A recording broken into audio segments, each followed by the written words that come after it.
السلام عليكم، ازيكم عاملين ايه؟ اتمنى تكونوا بخير.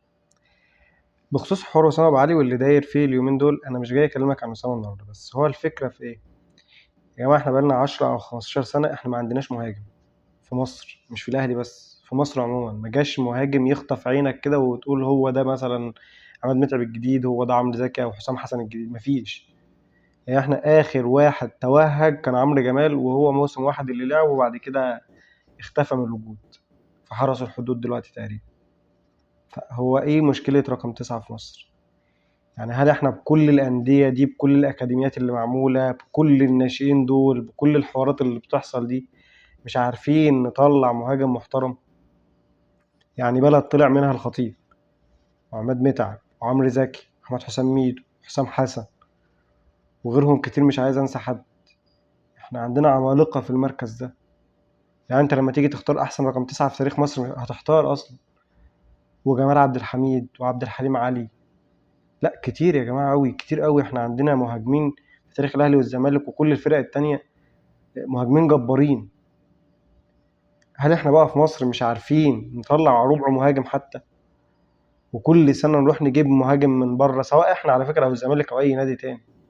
تعال اتفرج كده على الأندية المصرية كلها، هتلاقي الأهلي عنده أسامة أبو علي وجراديشار اتنين، هتلاقي الزمالك عندهم الجزيري وناصر منسي شوية، هتلاقي مين تاني أقول لك، بيراميدز عندهم فايستون مايلي، مين تاني المصري عندهم مش عارف، فخر الدين بن يوسف، وهكذا وهكذا وغيرهم وغيرهم.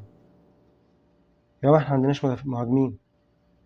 حتى البنك الاهلي عنده ياو النور، وقبل كده كان في الاسماعيلي، وقبل كده جون انطويو، وقبل كده ايفونا، وقبل كده حتى الاهلي كان عنده فلافيو. يعني احنا تقريبا تلتين صفقات اللي اتعملت في تاريخ مصر بتيجي في مهاجمين. يعني احنا مش قادرين نجيب مهاجم، مش قادرين نصنع مهاجم، مش قادرين نصرف على لاعب كده نطلعه في المركز ده ونصرف عليه. حتى لو هنطلعه يعمل معايشة بره ولا اي زفت على دماغكم، مش عارفين نطلع رقم 9. بدل ما كل سنة الملايين الملايين بتدفع عشان نجيب مهاجم ويجي يتنمرض علينا ويمشي. كام مهاجم جه في تاريخ مصر ومشي بسبب ان بيقولوا عروض احسن منك بره؟ طب ما تصنع انت مهاجمين يا عم، انت عندك كمية مواهب جبارة. اصرف على المدارس الناشئين. اقسم بالله مدارس الناشئين عندنا في مصر بقت حاجة خرابة. انا بقتش فاهم ايه لازمتها ولا ايه وظيفتها. لما انت مش عارف تطلع لي مهاجم، بقالك 10 سنين 15 سنة اهو مفيش مهاجم طلع يسد عين الواحد. انت بقى شغال بتعمل ايه؟ ما هي في الكورة مش مدافعين وخط نص بس يا جماعة، نشتغل على رقم 9 شوية.